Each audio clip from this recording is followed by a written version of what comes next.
नमस्कार दोस्तों, आज है 24 जनवरी 2025 का दिन और आज की वीडियो में बहुत सारे मोस्ट इंपॉर्टेंट करेंट अफेयर हैं जो आपकी आपकी सभी परीक्षाओं के लिए इंपॉर्टेंट है। तो शुरू से लास्ट तक वीडियो बने रहिए। और देखिए, आज के वीडियो की पीडीएफ फाइल को आप हमारे वीडियो के डिस्क्रिप्शन बॉक्स से डाउनलोड कर सकते हैं और जो लोग हैं वो चैनल को सब्सक्राइब जरूर कर लेंगे ताकि आपको आने वाले सभी मोस्ट इंपॉर्टेंट वीडियोज़ के नोटिफिकेशन मिलते रहें। और देखिए, वीडियो को लाइक और शेयर कर दीजिएगा। देखिए, आज का हमारा पहला प्रश्न है कि केंद्र सरकार ने 2025-26 विपणन सत्र के लिए कच्चे जूट का न्यूनतम समर्थन मूल्य 315 रुपये बढ़ाकर कितने रुपए प्रति क्विंटल कर दिया है। तो देखिए, आपको बता दें केंद्र सरकार ने 2025-26 विपणन सत्र के लिए जो कच्चा जूट है जिससे रस्सियां वगैरह बनती हैं, तो कच्चे जूट का जो न्यूनतम समर्थन मूल्य है इसमें 315 रुपये की वृद्धि की है और अब कच्चे जूट का न्यूनतम समर्थन मूल्य हो गया है 5,650 रुपये। देखिए, अगर आप कोई भी एग्जाम देने जा रहे हैं, UPSC, PCS, SSC, bank, railway या फिर पुलिस का एग्जाम हो, तो उसमें देखिए जिन चीज़ों का मिनिमम समर्थन मूल्य यानी कि मिनिमम सपोर्ट प्राइस इसको बोल सकते हैं और न्यूनतम समर्थन मूल्य भी कह सकते हैं। तो जिन भी चीज़ों का जो खाने पीने वाली चीज़ें हैं या फिर जो हमारे निजी जीवन में यूज की जाने वाली चीज़ें हैं, उनका अगर न्यूनतम समर्थन मूल्य सरकार ने जो है जारी किया है तो वो अपडेट एग्जाम में पूछाता है। तो कच्चे जूट का न्यूनतम समर्थन मूल्य 2025-26 विपणन सत्र के लिए कितना कर दिया गया है? 5,650 रुपये। इसको नोट कर लीजिएगा, ये आपका एक नंबर का कन्फर्म प्रश्न है सभी परीक्षाओं के लिए। और इसमें कितने परसेंट वृद्धि हुई है पिछले सत्र से? 315 रुपये।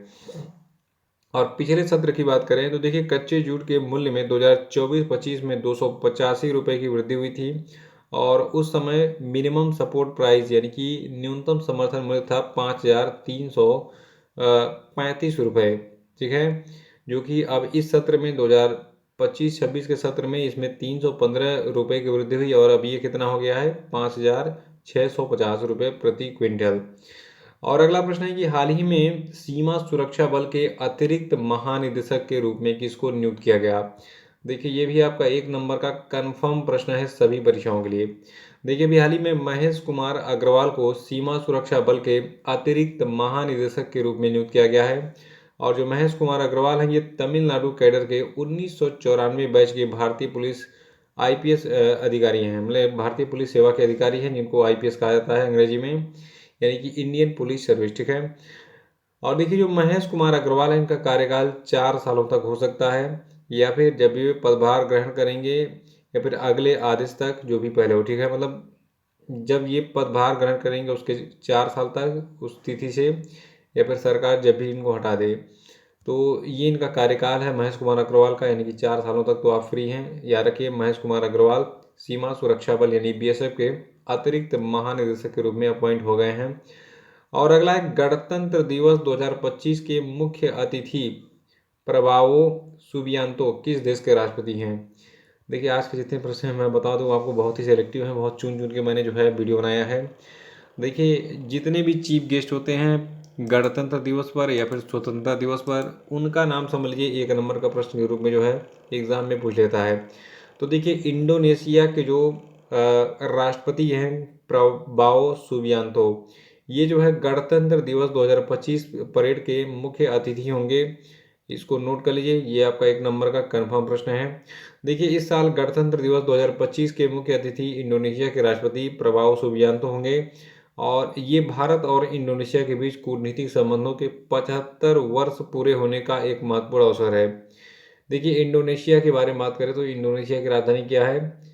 जकार्ता है। ठीक है, और चौथा प्रश्न है, शतरंज विश्व कप 2025 की मेजबानी कौन करेगा? तो देखिए, शतरंज विश्व कप 2025 की मेजबानी भारत करने जा रहा है और भारत में ये आयोजन 31 अक्टूबर से 27 नवंबर 2025 तक चलेगा। अभी इसका एग्जैक्ट प्लेस डिसाइड नहीं हुआ है, यानी कि तिथि डिसाइड हो गई है, जगह डिसाइड नहीं हुआ। तो जगह जब डिसाइड होगा तो वो मैं आपको अपडेट कर दूंगा। देखिए, ये जो आपका शतरंज विश्व कप 2025 होगा, ये टूर्नामेंट नॉकआउट प्रारूप में होगा जिसमें 200 से अधिक खिलाड़ी दुनिया भर से भाग लेंगे। तो शतरंज विश्व कप 2025 का मेजबान कौन है? भारत है। और अगला है कि हाल ही में भारत के शीर्ष शतरंज खिलाड़ी कौन बने? देखिए, ये भी सबसे इम्पोर्टेंट प्रश्न आज का। देखिए, जो डी गुकेश हैं, 23 जनवरी 2025 तक डी गुकेश नवीनतम फाइट रैंकिंग में अपने हमवतन अर्जुन एरिगेसी को पछाड़कर भारत के शीर्ष शतरंज खिलाड़ी बन गए हैं और इनकी उम्र केवल 18 साल है। अभी ये काफ़ी चर्चा में रहे हैं जब ये ग्रैंड मास्टर बने थे। तो देखिए 18 वर्षीय शतरंज के प्रतिभाशाली खिलाड़ी गुकेश अब 2784 अंकों की रेटिंग के साथ विश्व स्तर पर चौथे सबसे बेस्ट खिलाड़ी हैं और भारत के नंबर 1 खिलाड़ी बन गए हैं। कितनी रैंकिंग के साथ? 2784 रैंकिंग के साथ, ठीक है। और अगला प्रश्न हमारा है कि हाल ही में किस स्थान पर केंद्रीय मंत्री डॉक्टर जितेंद्र सिंह ने भारत के पहले CSIR मेगा इनोवेशन कॉम्प्लेक्स का उद्घाटन किया? तो देखिए ये प्लेस आपका मुंबई है। मुंबई में भी हाल ही में भारत के केंद्रीय मंत्री जितेंद्र सिंह ने CSIR मेगा इनोवेशन कॉम्प्लेक्स का उद्घाटन किया है। और ये जो मेगा इनोवेशन कॉम्प्लेक्स है ये परिसर 9 मंजिलों में फैला हुआ है और इसमें 24 पूरी तरह से सुसज्जित incubation lab, furnished office space और नेटवर्किंग जोन शामिल हैं। और ये सुविधाएं नवाचार को तेज करने और स्टार्टअप्स और MSMEs के विकास का समर्थन करने के लिए तैयार की गई हैं। सातवां प्रश्न भी बहुत इंपॉर्टेंट है कि हाल ही में चर्चा में रहा ऐतिहासिक रत्नागिरी स्थल किस राज्य में स्थित है? तो देखिए रत्नागिरी स्थल आपका उड़ीसा में स्थित है और यहाँ पर जो है अभी हाल ही में बौद्ध धर्म के कुछ अवशेष प्राप्त हुए हैं। देखिए जो भारतीय पुरातत्व सर्वेक्षण यानी कि आर्कियोलॉजिकल सर्वे ऑफ इंडिया है, इसने ओडिशा के जाजपुर जिले में ऐतिहासिक रत्नागिरी स्थल पर नए सिरे से खुदाई के दौरान महत्वपूर्ण बौद्ध अवशेषों की खोज की है और इन अवशेषों की आयु लगभग 1200 साल पुरानी बताई जा रही है और ये ओडिशा के भुवनेश्वर से 100 किलोमीटर उत्तर पूर्व में स्थित है ये प्लेस रत्नागिरी। और ये स्थल जो है विरूपा और ब्राह्मणी नदियों के बीच एक पहाड़ी पर स्थित है और ये ओडिशा का सबसे प्रसिद्ध बौद्ध स्थल है। देखिए यहाँ पे कई सारे पॉइंट आपके सामने आ गए हैं कि ओडिशा जो है, ओडिशा की राजधानी क्या है? भुवनेश्वर है, ठीक है। देखिए एक प्रश्न में कई सारे क्वेश्चन छुपे होते हैं। दूसरा, ओडिशा में कौन कौन सी नदियां हैं? विरूपा और ब्राह्मणी। इन्हीं नदियों के बीच में एक पहाड़ी पर स्थित है ये प्लेस रत्नागिरी जो कि चर्चा में है, जहाँ पर आर्कियोलॉजिकल सर्वे ऑफ इंडिया ने जो है स्थित एक जाजपुर नाम का जिला है, ठीक है। जाजपुर जिले में ही पड़ता है ये दोनों प्लेस, ब्राह्मणी और विरूपा नदियों के बीच में ये पहाड़ी स्थल जहाँ पर इस बौद्ध स्थल की खोज की गई है, ठीक है, जो कि 1200 साल पुरानी है। और अगला प्रश्न हमारा कि हाल ही में चर्चा में रहा प्रलय मिसाइल किस तरह की मिसाइल है? देखिए मिसाइलों के बारे में एग्जामिनर बहुत ध्यान देते हैं कि कौन सी मिसाइल हवा में मार करने वाली है, कौन सी सतह से सतह पर, कौन सी पानी से सतह पर। तो देखिए यहाँ पे मिसाइल है प्रलय मिसाइल जो कि सतह से सतह पर यानी कि सरफेस टू सरफेस मिसाइल है, यानी कि जमीन से आप छोड़ेंगे फिर जमीन पर अटैक करेंगे इस मिसाइल के द्वारा। देखिए अभी हाल ही में रक्षा सचिव भारत के जो हैं इन्होंने बताया कि पहली बार गणतंत्र दिवस परेड के दौरान स्वदेशी रूप से विकसित जो प्रलय मिसाइल है इसका प्रदर्शन किया जाएगा। तो ये इंपॉर्टेंट बात है। देखिए गणतंत्र दिवस में जो भी चीज़ें घटित होने वाली हैं, चाहे मैं आपको पहले बताऊं गणतंत्र दिवस के चाहे बाद में, उनको आप जरूर नोट करिएगा क्योंकि एक एक पॉइंट एग्जाम में पूछा जाएगा। तो गणतंत्र दिवस में प्रदर्शित होगा पहली बार प्रलय मिसाइल और इसे यानी प्रलय मिसाइल को DRDO यानी कि defence research and development organisation, जिसको आप रक्षा अनुसंधान और विकास संगठन कहते हैं, इसने जो है इसको विकसित किया है। और ये जो बैलिस्टिक मिसाइल कार्यक्रम है भारत का, उसके तहत जो पृथ्वी रक्षा वाहन है इसके आधार पर इसको विकसित किया गया है, ठीक है।